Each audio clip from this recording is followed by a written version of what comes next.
The terror descended upon New Orleans not with the sudden violence of a storm, but with the quiet, methodical precision of a butcher.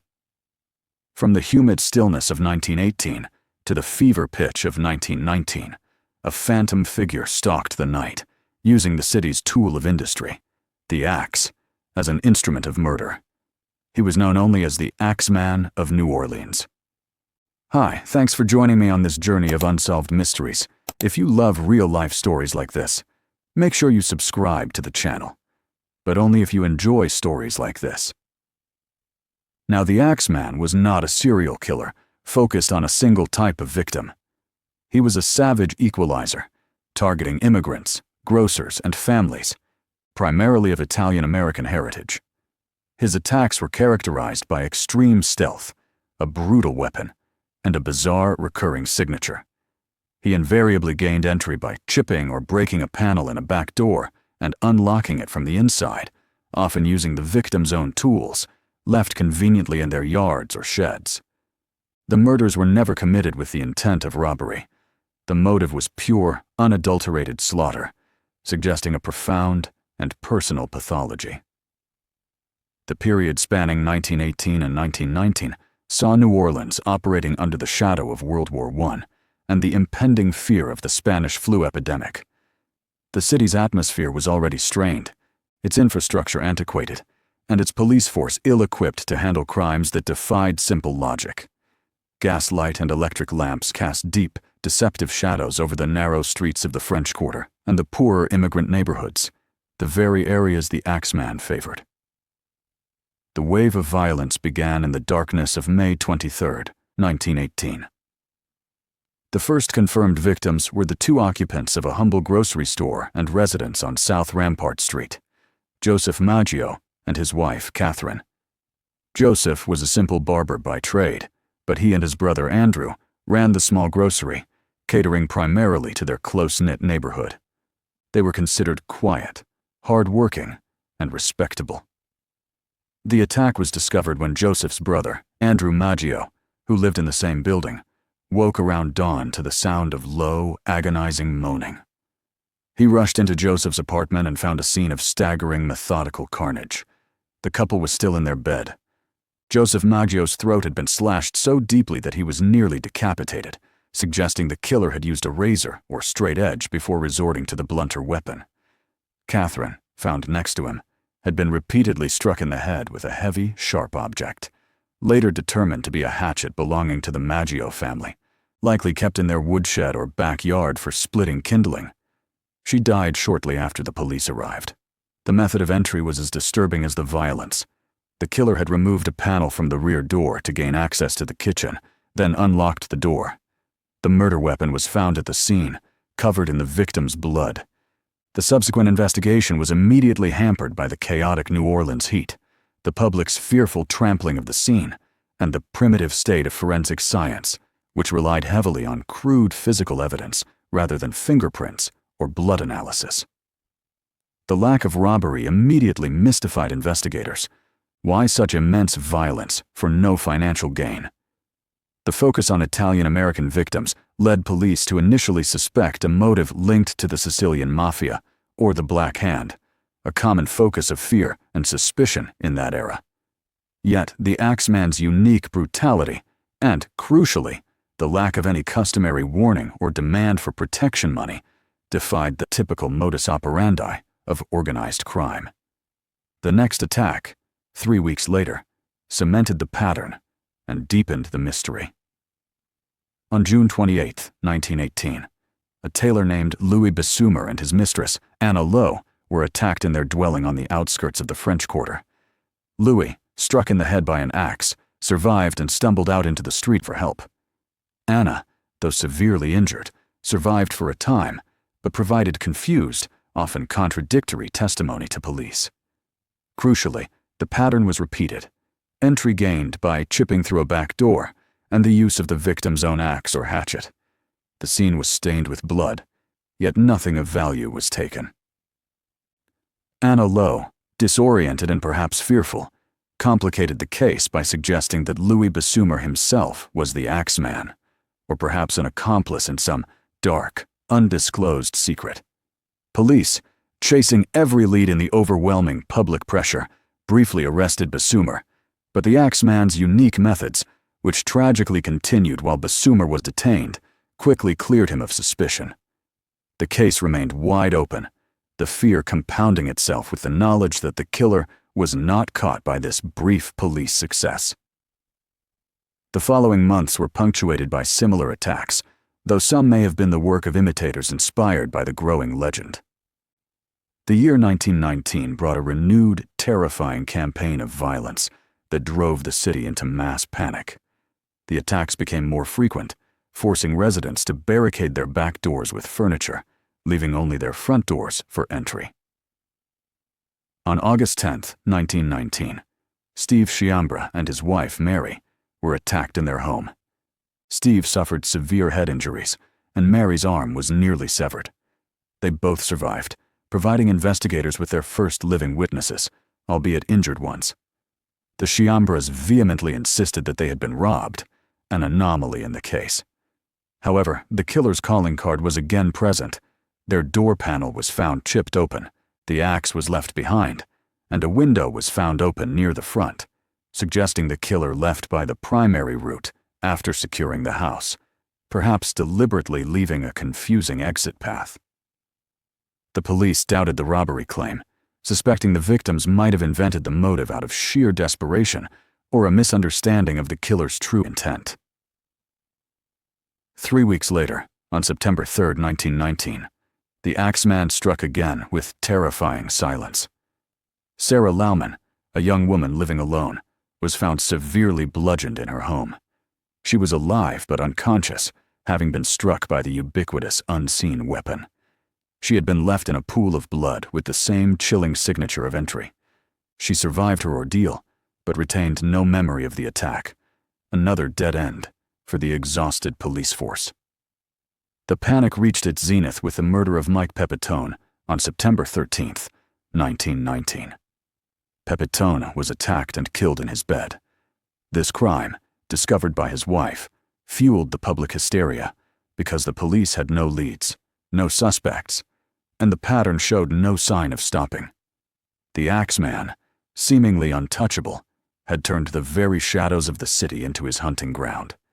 The local police were helpless against this invisible, silent killer, leading to intense scrutiny and criticism from both the press and the city's political leaders.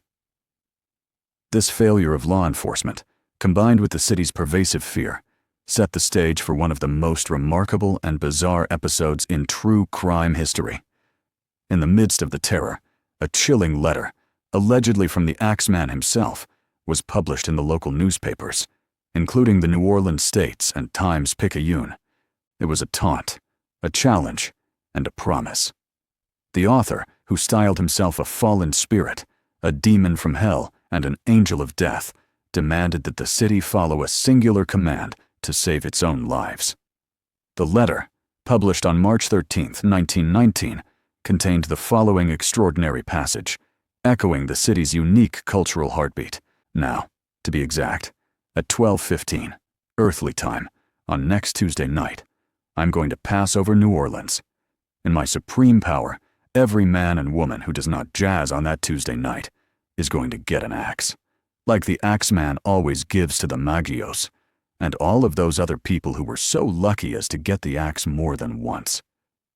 The Axeman declared that he was a devoted fan of jazz music and demanded that every inhabitant of New Orleans play jazz loudly in their homes on the designated night.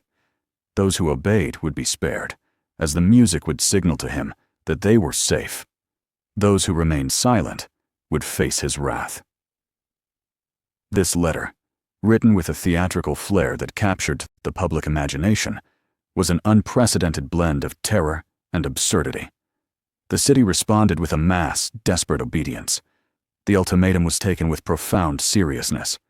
Jazz music, which had always been the spirit of New Orleans, became its shield. On the night of Tuesday, March 19, 1919, the night named in the letter, New Orleans became a sprawling, impromptu concert hall. Dance halls were packed. Local musicians played in the streets, performing long into the night. Hundreds of citizens purchased instruments or gramophones and blasted jazz music from every open window, hoping the vibrant cacophony would save them. The sound was reportedly deafening, a desperate rhythmic wall of noise raised against an unseen killer. The fear was absolute, yet the defiance was musical. Miraculously, or perhaps predictably, given the challenge, no one was murdered or attacked that night. The Axeman kept his word.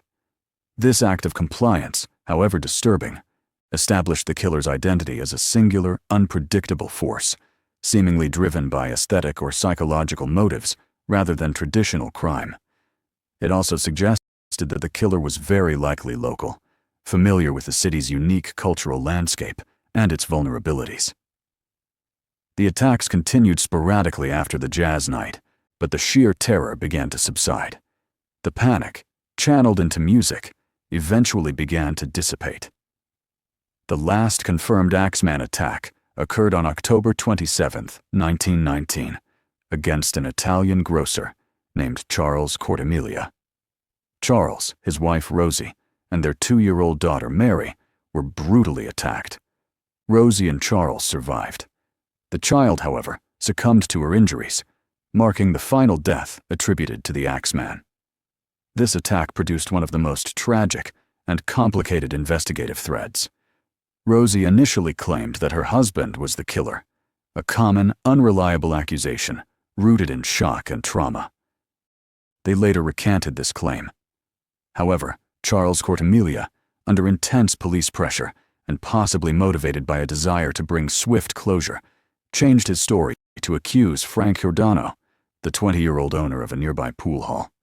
Giordano was arrested and convicted based on this coerced testimony. This conviction was later overturned due to lack of evidence and the unreliability of Cortemilia's changing statements. The justice system, desperate to solve the case, had momentarily convicted the wrong man. After the Cortemilia attack, the Axeman effectively vanished.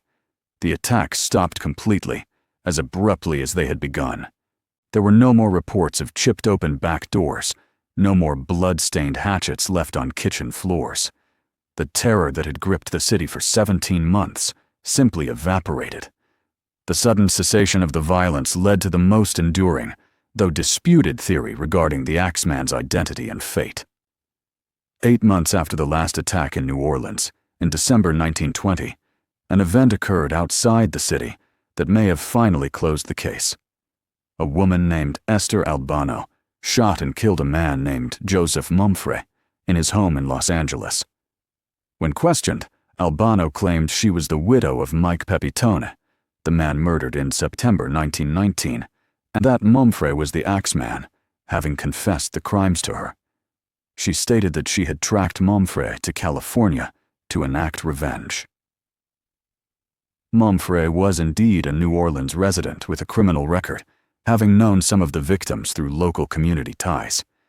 While no definitive proof ever tied Mumfre to the Axeman crimes, the New Orleans police did not officially confirm the link. The Axeman attacks never resumed after Joseph Mumfre's death. Many modern criminologists and investigators, noting the geographical proximity of the victims' homes and the total, permanent lack of further attacks, strongly believed that Joseph Mumfre was, in fact, the Axeman of New Orleans.